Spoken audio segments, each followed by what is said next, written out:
So I will quickly discuss question 1 and 2, and I will put a little bit more focus on question 3. So for question 1, you have 12 equal charges Q. Okay, 12 equal charges Q are situated at the corner of a rectangular 12-sided polygon, which they have, like a clock's position. So that means so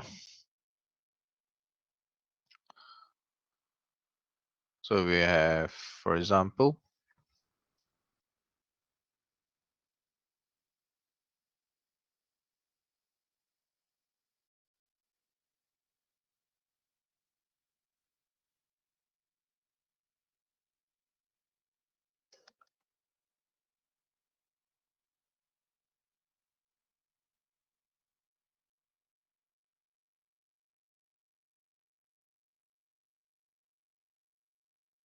okay,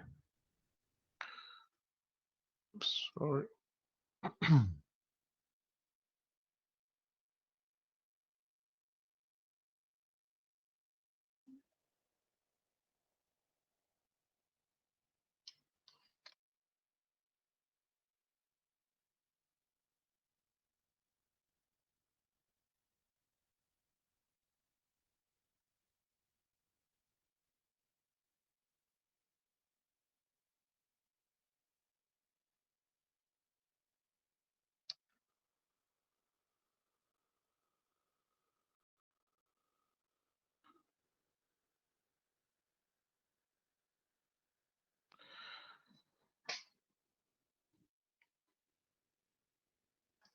Okay, so so imagining that you have 12, like a clock, right? So 1, 2, 3, 4, 5, 6.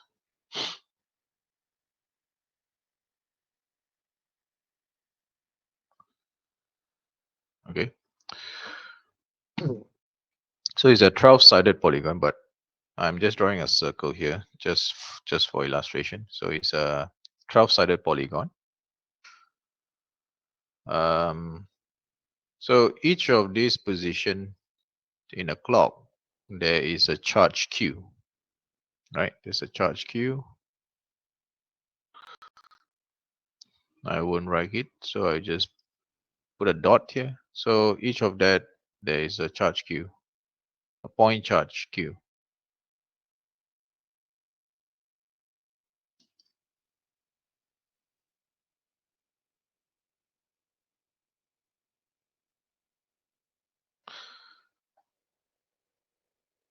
And now you're given that if let's say there's another charge, capital Q. So all these black dots are Q, right? And another charge, capital Q, at the center of this polygon. So what would be the net force? So by symmetry, so we can apply here by symmetry, the total force will be 0, because if we take into account of Coulomb's law, we do not need to count the Coulomb's law, right? So basically, we just say that, so from if let's say each of these small dot, the black dot, are represented by Q, okay, is it is exerting a force, it is exerting electrostatic force towards this point. So we can see that 12 and 6, right, you cancel off each other. So similarly for 9 and 3, right? So the direction of the force are different, but the magnitude is the same. So one is going to the left, one is going to the right, and then that means we cancel off each other. And similarly with 7 and 1, 8 and 2, 5 and 10, sorry, 5 and 11, 4 and 10. Yeah. So this position here are symmetry. Okay. So that means while it is exerting like 5 and 11, 5 you exert the same force. However, a similar force with same magnitude, but the direction is exactly the mirror. Exactly the mirror. So all of this, when you add up, when we add up, uh, the force is going to be 0. So we can say here, due to symmetry. So due to symmetry,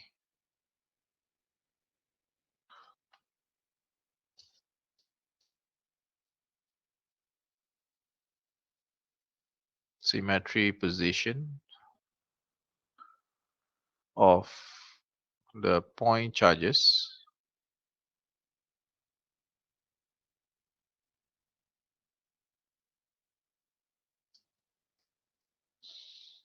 so the net force, the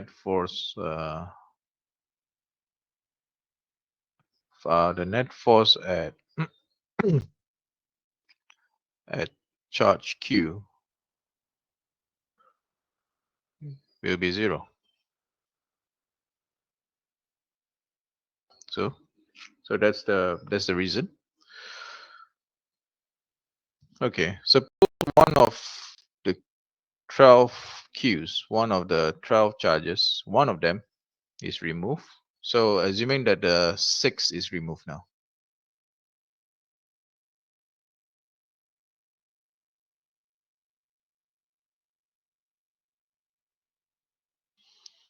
So 6 is removed. So this is removed now for part B.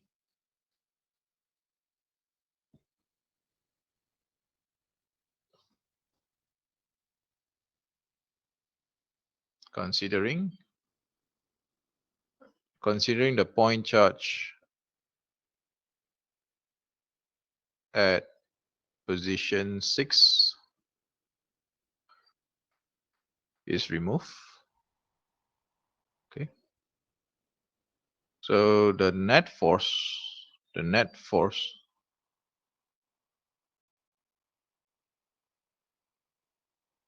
will then be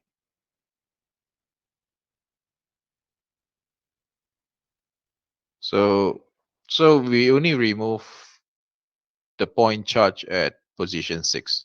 So the rest remain. So that means again we have some kind of symmetry. So that means 3 and 9 will be, the force exerted at capital Q at the center. The same goes for 9 at the center. It is the same but in different direction. So there will be cancel off each other. 8 and 2, 7 and 1, 5 and 11, 4 and 10. So this position here will be cancel off each other, except the point charge at 12. So there is no force. There's no the other force that balance out that cancel off the force apply at Q at this center at the center here. So assuming that if let's say this is R, okay, this is a radius R. So from here, from point charge small q to point charge capital Q, the distance is R, okay, assuming that. So therefore, the force apply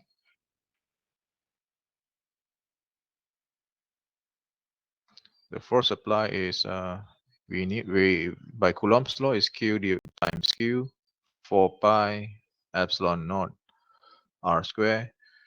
So there's no xyz, so we can say pointing south. We can say pointing south. Okay.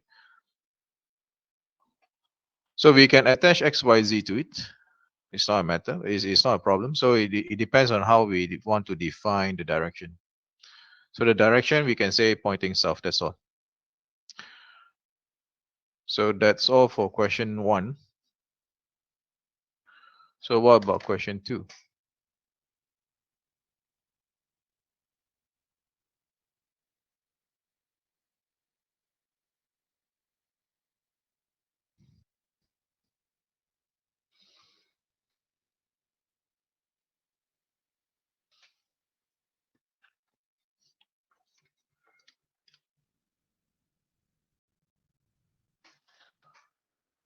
So find the electric field, magnitude and direction, a distance z above the midpoint, between equal and opposite charges, a distance d apart with the charge x is equals to d over 2 is negative q. Okay.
So we can label this axis as z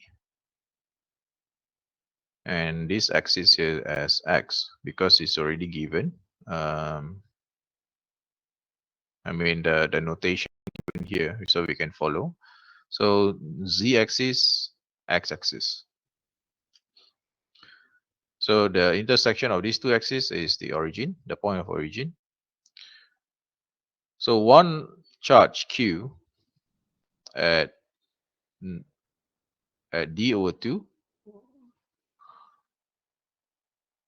So this is negative q, and another charge is positive q.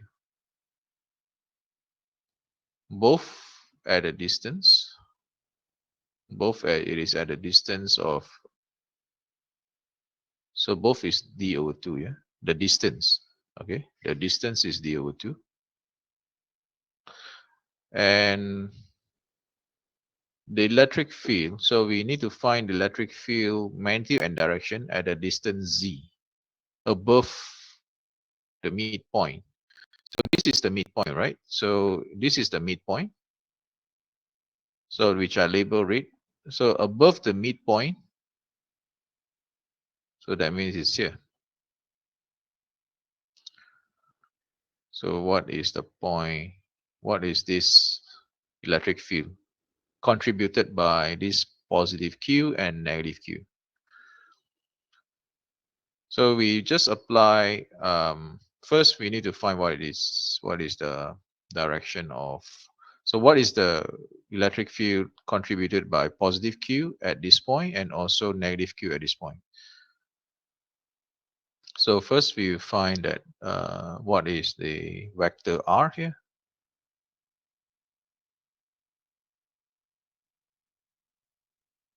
So what is the vector r? Okay. So let's say this is point 1 and this is point 2. Okay. and this is 0.3. So at this point is 0.3. All right. So I will label this as R13 vector, R1 to 3, R2 to 3. Okay. So R13. So this position here and this position here. So at this position 3 is 0, 0, 1. Sorry, 0, 0, Z, not 0, 0, 1. Minus this position here is minus D over 2. Okay.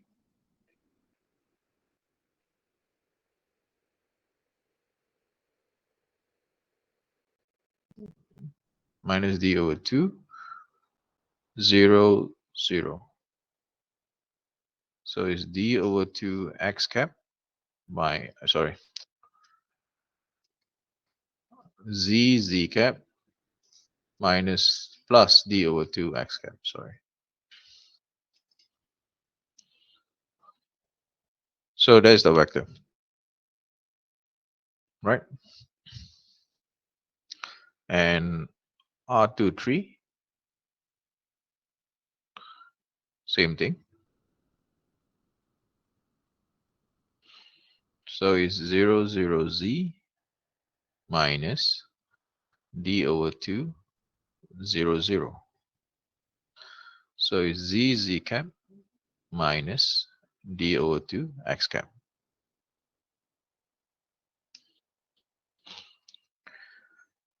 Therefore, the magnitude R13 is equals to the magnitude of R23. Okay, since they are the same, I mean only different direction, they should be the same magnitude since they are the mirror position. So Z squared plus D squared over 4. So I will say E13 is Q, positive Q, divided by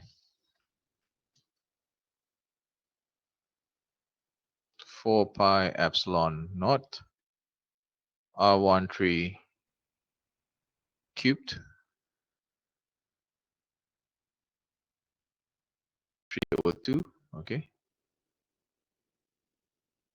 So is the distance cube here times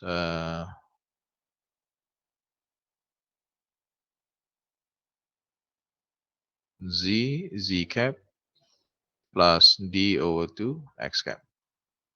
Okay. While E23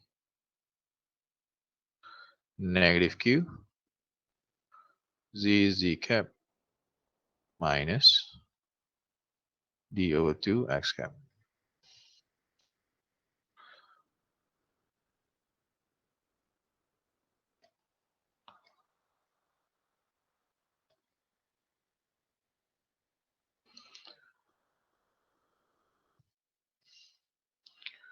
Therefore, E net is E13 at that point plus E23. So here we can see that the Z component is cancelled off, right? The Z component is cancelled off. It's only remain the X component. So here we can write Q multiply D 4 pi epsilon naught Z squared plus D squared over 4 raised to the power of 302 in the direction of X cap. Yeah. So that's the answer.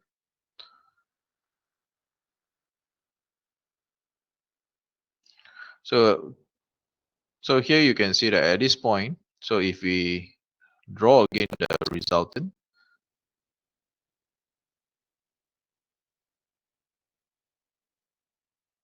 Okay.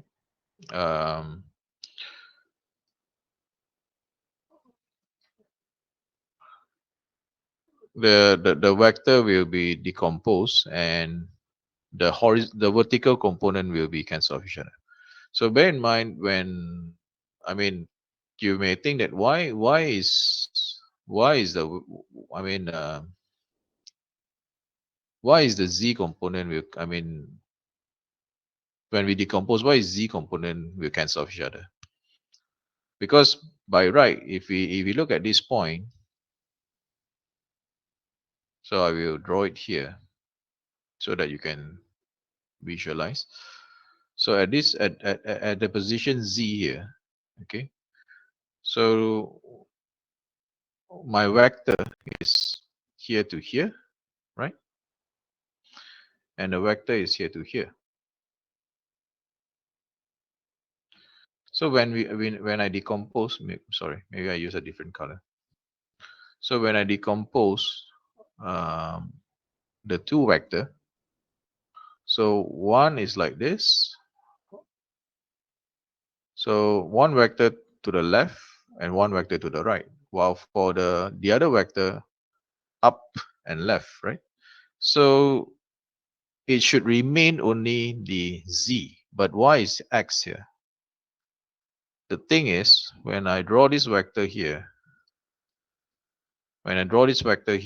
bear in mind, this is the vector direction from negative q to this point.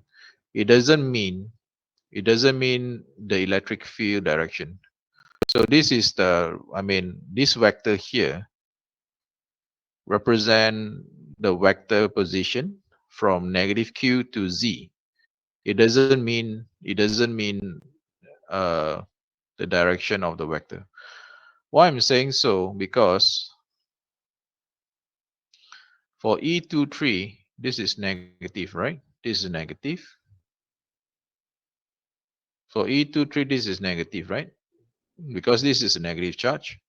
So when I multiply the negative, the direction changes. You can see that. So initially, this is uh, positive direction of z, negative direction of x. So when I multiply in, it will be positive direction of x, negative direction of z. So in fact, um, the actual electric field direction. So I'm drawing this. The actual electric field direction will be this way. So this is position z. So one is pointing here to here. Another one point will be pointing to here. So when I decompose, so one is up and to the right. Another one will be, sorry, one is down and to the right, and another one is up and to the right.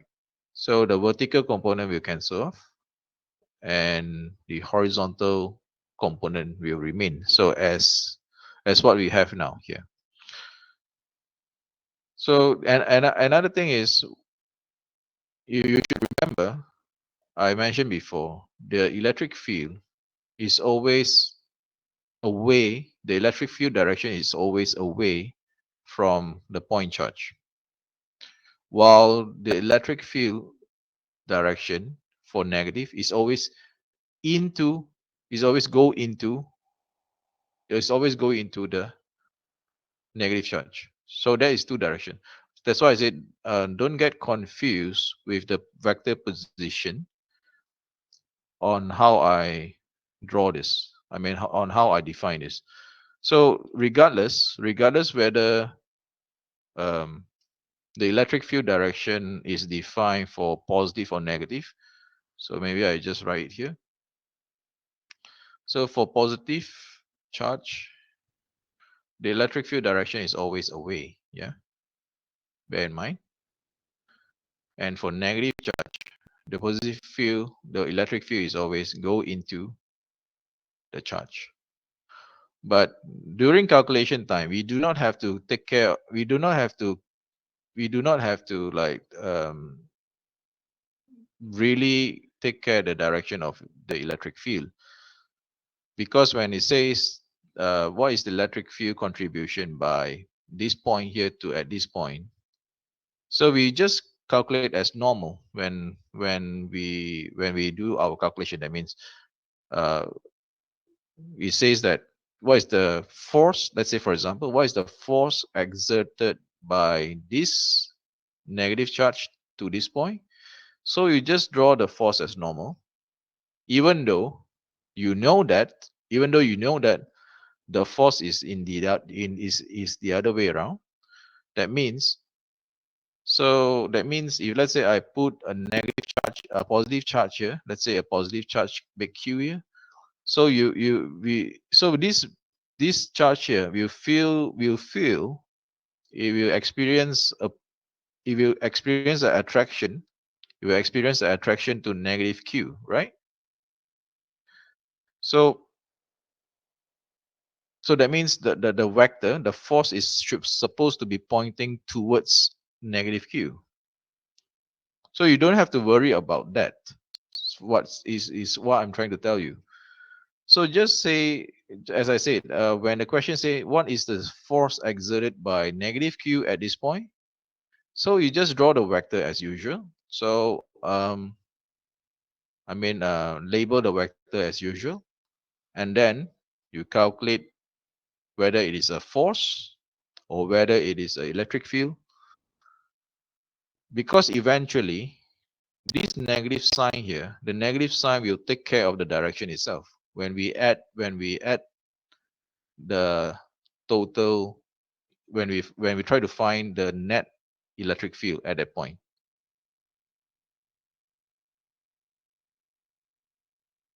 Do you get what I'm saying, everyone? You have to understand this.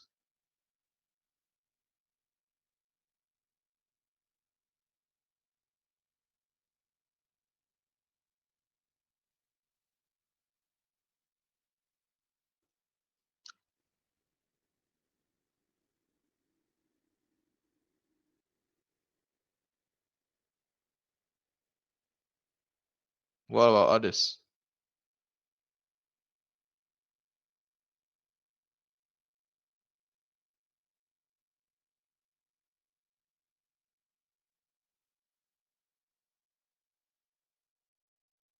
So as I have emphasized many times, so please make sure all these small this small the very tiny bit of concept, you should get it um, understood now, or else you will get confused later on. Okay. Okay, so we have attempt question 2. So question 3 now.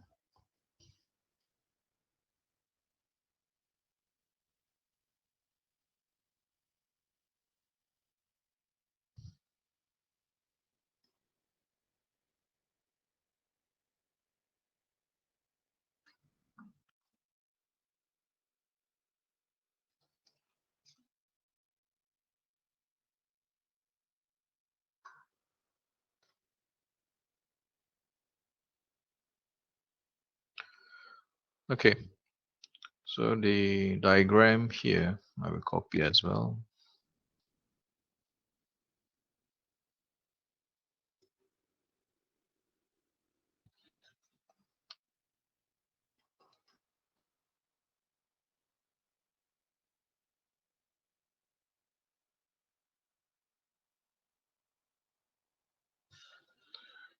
So we are asked to find, so what is the electric field at point P? Okay, at point P. So you're given a straight line of uniform charge lambda. So normally we use rho L. So now it's used a different.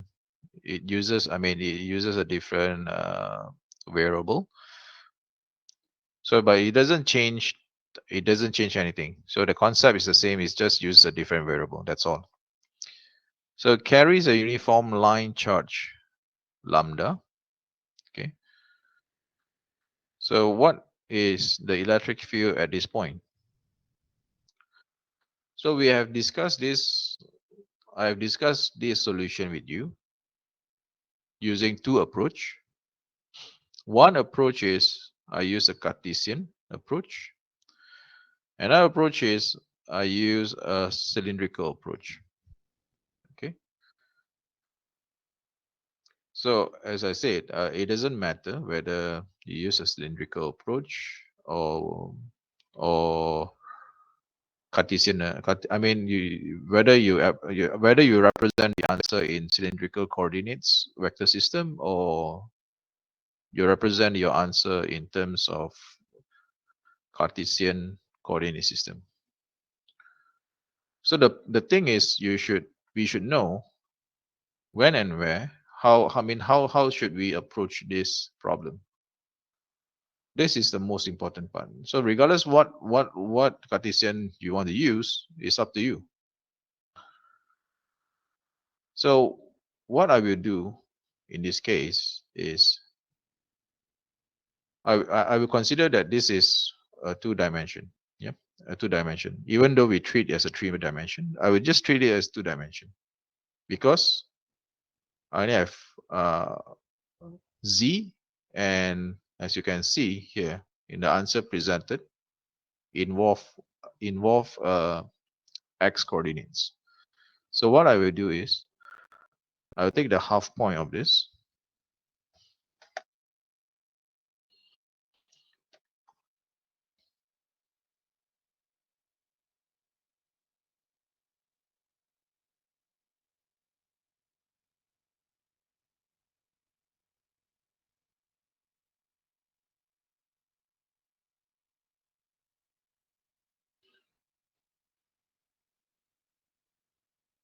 I will take the half point, and then the other line, the other axis will be here. So this will be my z-axis, okay, and this will be my x-axis. The intersection of these two axes is my origin, okay. So bear in mind the black line represent your line charge. The black line represent your line charge, and you want to find what is the total contribution at point P. So regardless, so whether if we approach it using, if we approach the problem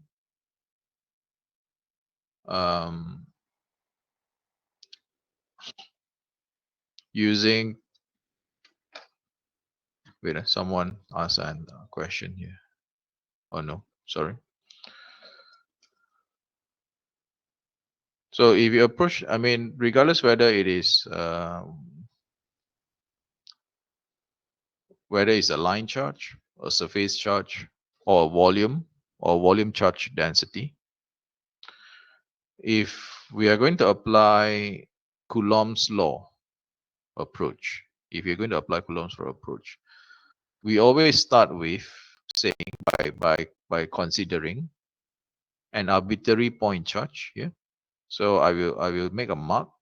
So I will say that, okay, there's an arbitrary point charge here. So this is my point charge, the green line. Contribute an electric field. Contribute an electric field at this point. So R. Okay. So this point charge here contribute an electric field at this point P.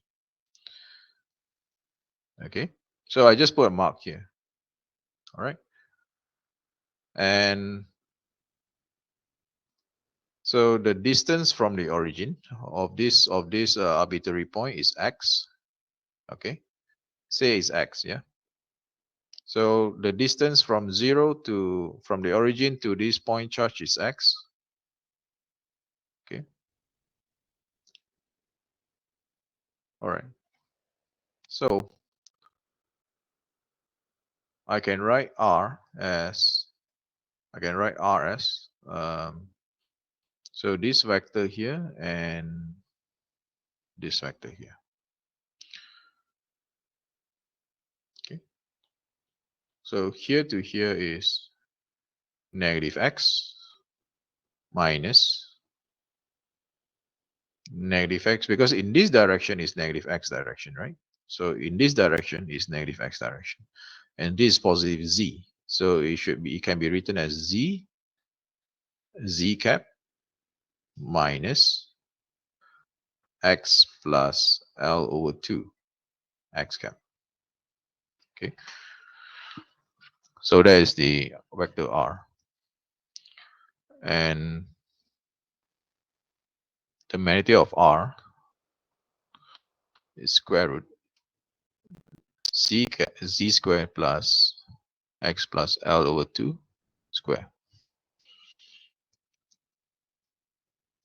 Then we can start expressing our electric field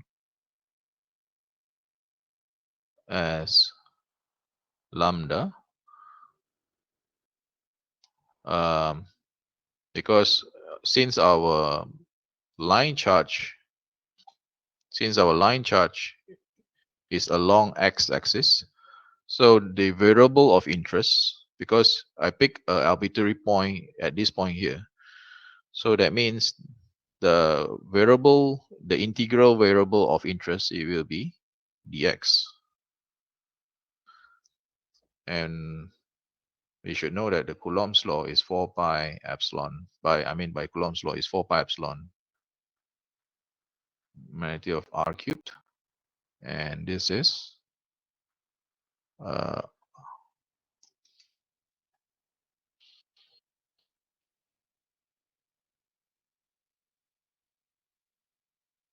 is R cap, right?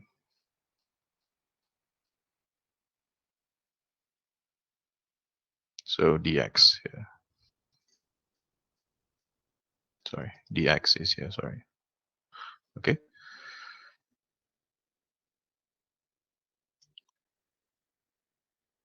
So lambda 4 pi epsilon, I can take out from, factor outside. I can factor outside the integral, since everything is a constant. Okay. So R is z cap minus x plus L over 2 x cap dx z squared plus x plus L over 2 square 3 over 2.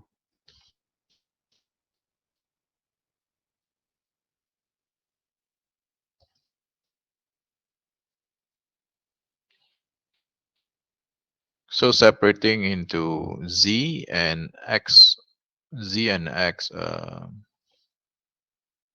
component.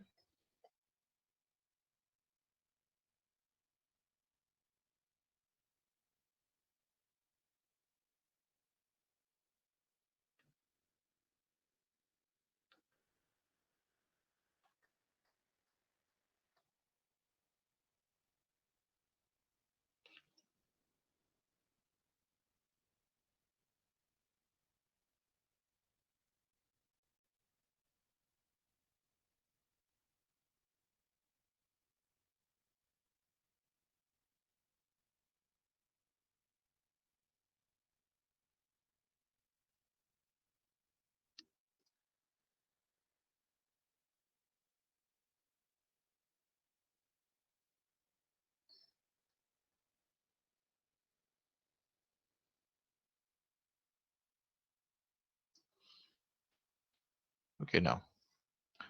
So as I said, the variable of interest is dx, right? So how do we go about this?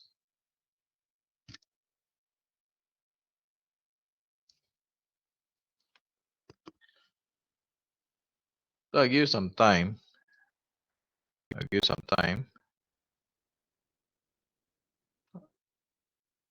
Maybe about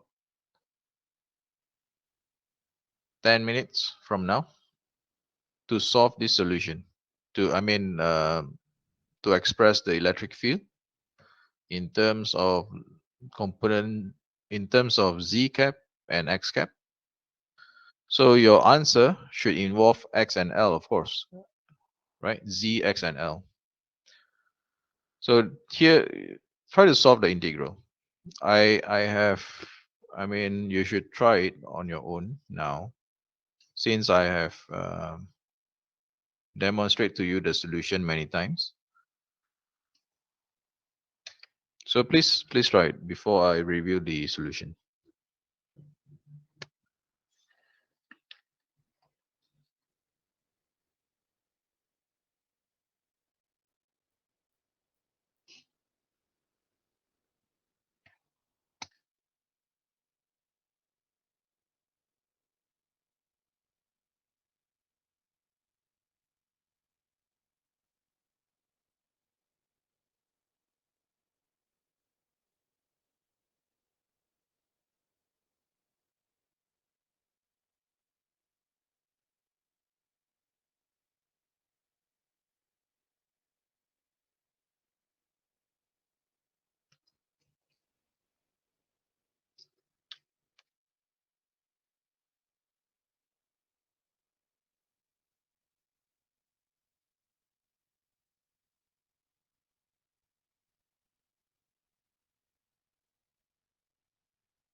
Okay, so we can use variable substitution, which I have demonstrated more than once. So you can substitute because the variable of interest is x, right? So we are integrating with respect to x. So we will substitute x with another variable.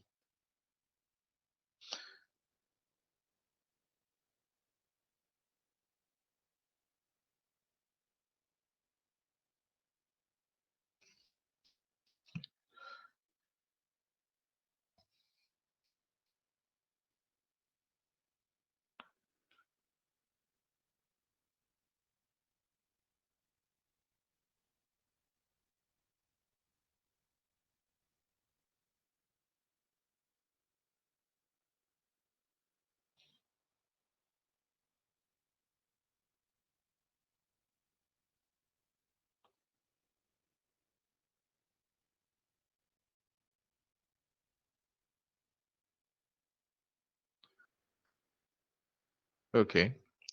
So therefore, by using this variable substitution, so the electric field expression now can be written as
okay.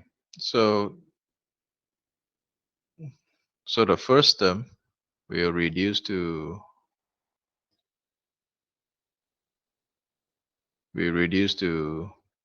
um,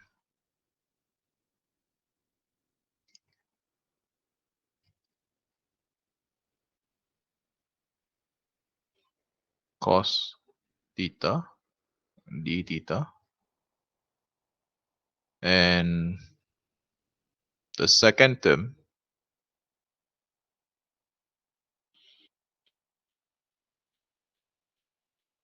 will reduce to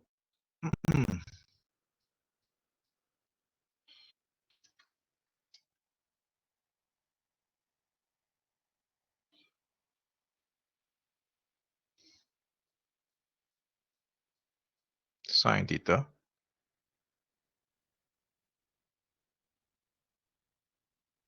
Okay. All right. So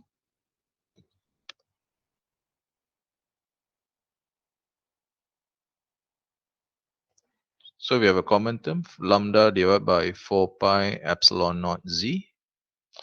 So the integration of uh, the integration of cos is sine theta.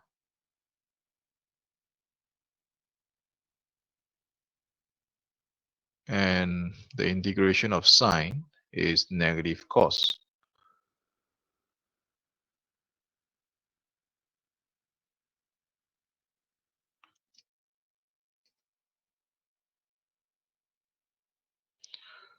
So using the definition that we know, so one solution, I mean one of the term is sine theta, another term is cos theta.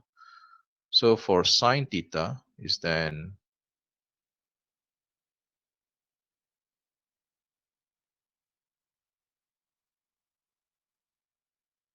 sine theta is x plus L over 2. Okay.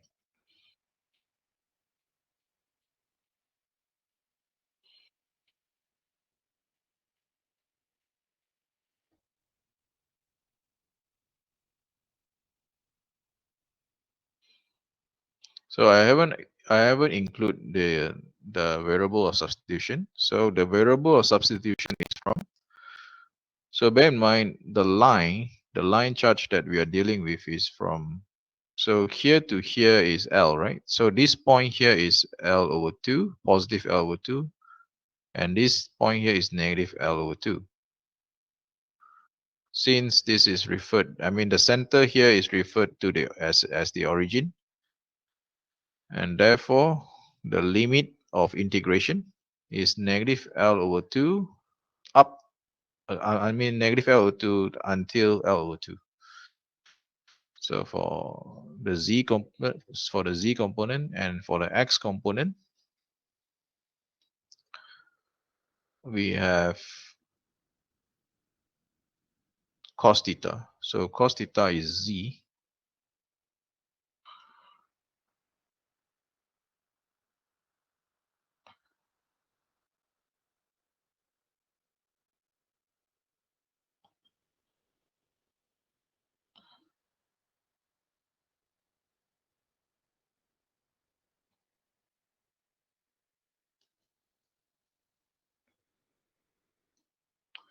So finally, so if I substitute L over 2,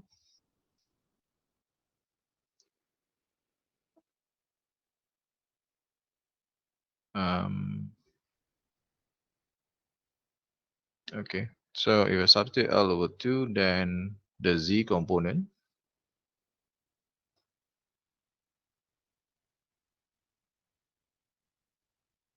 become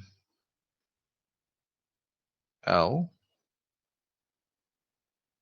square root of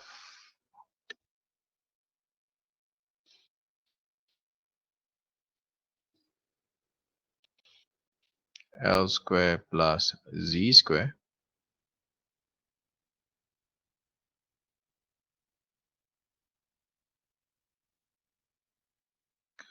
and then for the x component, it is then z over square root of L square plus z square minus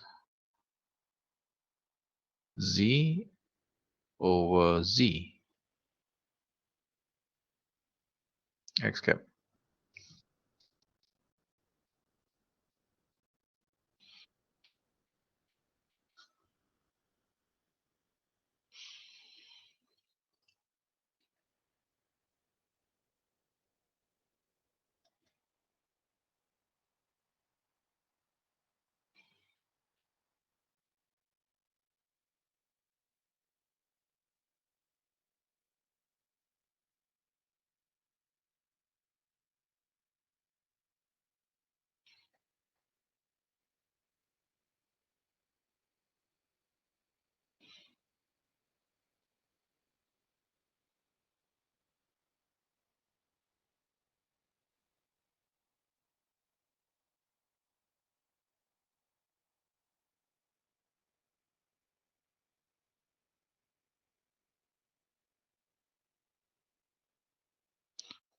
Okay, so that's the final answer. So this is the final answer.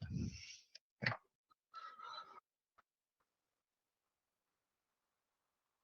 Yeah. So this is it.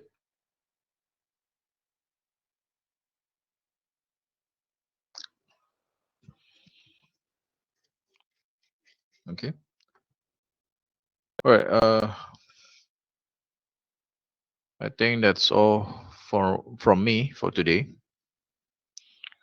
So as I said, you just need to practice. I mean, try to attempt these questions, the subsequent questions. So for example, question number 4, try to do it. Okay. Number 5, all the subsequent questions that I haven't discussed, you try to do it. And if you have problems, please come to me. So it's very important for you to attempt these tutorial questions, because all these tutorial questions are very similar to the examination questions. I'm saying similar, but not the same, yeah? So you need to attempt all these tutorial questions in order to answer the examination questions. All right, that's all from me for today.